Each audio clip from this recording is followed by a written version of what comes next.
they?" his lordship went on. "Yes," said Mrs. Westgate.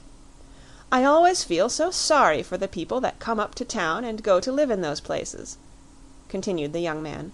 "They eat nothing but filth." "Oh, I say!" cried Willie Woodley. "Well, how do you like London, Miss Alden?" Lord Lambeth asked, unperturbed by this ejaculation. "I think it's grand," said Bessie Alden. "My sister likes it, in spite of the filth," Mrs. Westgate exclaimed. "I hope you are going to stay a long time." "As long as I can," said Bessie. "And where is Mr. Westgate?" asked Lord Lambeth of this gentleman's wife. "He's where he always is, in that tiresome New York." "He must be tremendously clever," said the young man. "I suppose he is," said Mrs. Westgate. Lord Lambeth sat for nearly an hour with his American friends, but it is not our purpose to relate their conversation in full. He addressed a great many remarks to Bessie Alden, and finally turned toward her altogether, while Willie Woodley entertained Mrs. Westgate. Bessie herself said very little. She was on her guard, thinking of what her sister had said to her at lunch. Little by little, however, she interested herself in Lord Lambeth again, as she had done at Newport, only it seemed to her that here he might become more interesting. He would be an unconscious part of the antiquity, the impressiveness, the picturesqueness of England, and poor Bessie Alden, like many a Yankee maiden, was terribly at the mercy of picturesqueness. "I have often wished I were at Newport again," said the young man. "Those days I spent at your sister's were awfully jolly." "We enjoyed them very much. I hope your father is better." "Oh dear, yes. When I got to England he was out grouse shooting. It was what you call in America a gigantic fraud. My mother had got nervous. My 3 weeks at Newport seemed like a happy dream." "America certainly is very different from England," said Bessie.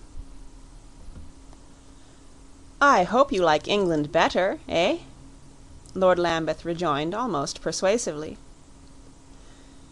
"No Englishman can ask that seriously of a person of another country." Her companion looked at her for a moment. "You mean it's a matter of course?" "If I were English," said Bessie, "it would certainly seem to me a matter of course that everyone should be a good patriot." "Oh dear, yes.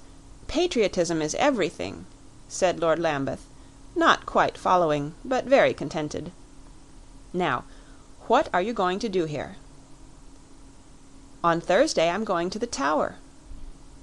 "The Tower?" "The Tower of London. Did you never hear of it?" "Oh, yes, I have been there," said Lord Lambeth. "I was taken there by my governess when I was 6 years old. It's a rum idea, your going there." "Do give me a few more rum ideas," said Bessie. "I want to see everything of that sort. I am going to Hampton Court, and to Windsor, and to the Dulwich Gallery." Lord Lambeth seemed greatly amused. "I wonder you don't go to the Rosherville Gardens." "Are they interesting?" asked Bessie. "Oh, wonderful." "Are they very old? That's all I care for," said Bessie. "They are tremendously old. They are all falling to ruins." "I think there is nothing so charming as an old ruinous garden," said the young girl. "We must certainly go there." Lord Lambeth broke out into merriment. "I say, Woodley," he cried, "here's Miss Alden wants to go to the Rosherville Gardens." Willie Woodley looked a little blank. He was caught in the fact of ignorance of an apparently conspicuous feature of London life, but in a moment he turned it off. "Very well," he said. "I'll write for a permit." Lord Lambeth's exhilaration increased. "Gad, I believe you Americans would go anywhere!" he cried. "We wish to go to Parliament," said Bessie. That's one of the first things." "Oh, it would bore you to death!" cried the young man. "We wish to hear you speak." "I never speak, except to young ladies," said Lord Lambeth, smiling. Bessie Alden looked at him a while, smiling too, in the shadow of her parasol. "You are very strange," she murmured. "I don't think I approve of you." "Ah, now, don't be severe, Miss Alden," said Lord Lambeth, smiling still more. "Please don't be severe. I want you to like me awfully." "To like you awfully? You must not laugh at me, then, when I make mistakes. I consider it my right, as a free-born American, to make as many mistakes as I choose." "Upon my word, I didn't laugh at you," said Lord Lambeth. "And not only that," Bessie went on, "but I hold that all my mistakes shall be set down to my credit. You must think the better of me for them." "I can't think better of you than I do," the young man declared. Bessie Alden looked at him a moment again. "You certainly speak very well to young ladies. But why don't you address the house? Isn't that what they call it?" "Because I have nothing to say," said Lord Lambeth. "Haven't you a great position?" asked Bessie Alden. He looked a moment at the back of his glove. "I'll set that down," he said, "as one of your mistakes, to your credit."